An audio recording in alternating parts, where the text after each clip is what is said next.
ನಮಸ್ಕಾರ ಆತ್ಮೀಯರೇ. ಇವತ್ತು ನಾನು ನಿಮಗೆ ನೀವು ಯಾರನ್ನಾದರೂ ಲವ್ ಮಾಡ್ತಾ ಇದ್ದರೆ ಅದರಲ್ಲಿ ನಾವು ಕೆಲವೊಂದು ವಿಷಯಗಳನ್ನು ಫಾಲೋ ಮಾಡಬೇಕಾಗತ್ತೆ. ಅದು ಯಾವ್ಯಾವ ವಿಷಯ ಅದ್ರ ಬಗ್ಗೆ ಒಂದಿಷ್ಟು ಮಾಹಿತಿಯನ್ನು ಕೊಡ್ತಾ ಇದ್ದೇನೆ. ನೀವು ಲವ್ ಮಾಡ್ತಾ ಇರೋರ ಹತ್ತಿರ ಯಾವುದೇ ಕಾರಣಕ್ಕೂ ಮೊಬೈಲನ್ನು ಕೇಳಬೇಡಿ. ಅದು ನಿಮ್ಮಿಬ್ಬರ ನಡುವಿನ ಪ್ರೀತಿಯನ್ನು ಕಡಿಮೆ ಮಾಡುತ್ತೆ. ನೀವು ಅವನಿಂದ ಅಥವಾ ಅವಳಿಂದ ಯಾವುದೇ ಗಿಫ್ಟನ್ನು ಬಯಸಬೇಡಿ. ಕೇಳದೆ ನೀಡಿದ 50 ಪೈಸೆ ಚಾಕ್ಲೇಟು ಸಹ ತುಂಬ ಹೃದಯದಿಂದ ಸ್ವೀಕಾರ ಮಾಡಿ.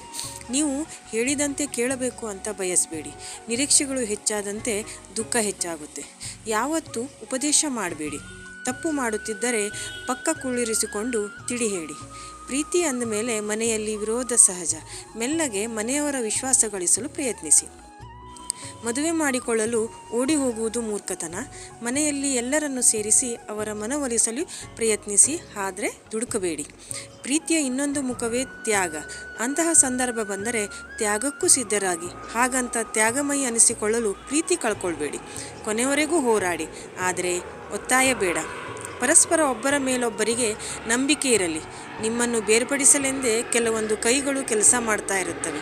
ನಿಮ್ಮ ಹಳೆಯ ಪ್ರೀತಿ ಅಂತ ಇದ್ದರೆ ಮುಖ್ಯವಾಗಿ ಹಂಚಿಕೊಳ್ಳಿ.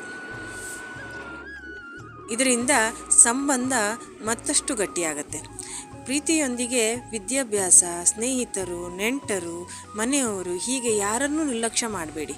ಗುರಿಯಡಿಗೆ ಪ್ರಥಮ ಆದ್ಯತೆ ಕೊಡಿ. ಬೇರೆಯವರ ನಿರ್ಲಕ್ಷ್ಯ ನಮ್ಮನ್ನು ಏಕಾಂಗಿಯನ್ನಾಗಿಸುತ್ತದೆ. ಮದುವೆಗೆ ಮುಂಚೆ ದೈಹಿಕ ಸಂಬಂಧ ಮಾಡ್ಕೋಬೇಡಿ. ಯಾವತ್ತೂ ಈ ವಿಷಯದಲ್ಲಿ ಒತ್ತಾಯ ಕೂಡ ಮಾಡ್ಕೋಬೇಡಿ. ಮುಕ್ತವಾಗಿ ಲೈಂಗಿಕ ಅಭಿಲಾಷೆಗಳನ್ನು ಹಂಚಿಕೊಳ್ಳಿ. ಇಷ್ಟು ಹೇಳಿ, ಇದು ನಿಮ್ಗೊಂದು ವೇಳೆ ಇಷ್ಟ ಆಗಿದ್ದರೆ ನನ್ನ ವಿಡಿಯೋನ ಲೈಕ್ ಮಾಡಿ, ಶೇರ್ ಮಾಡಿ, ಹಾಗೆ ಸಬ್ಸ್ಕ್ರೈಬ್ ಕೂಡ ಮಾಡಿ.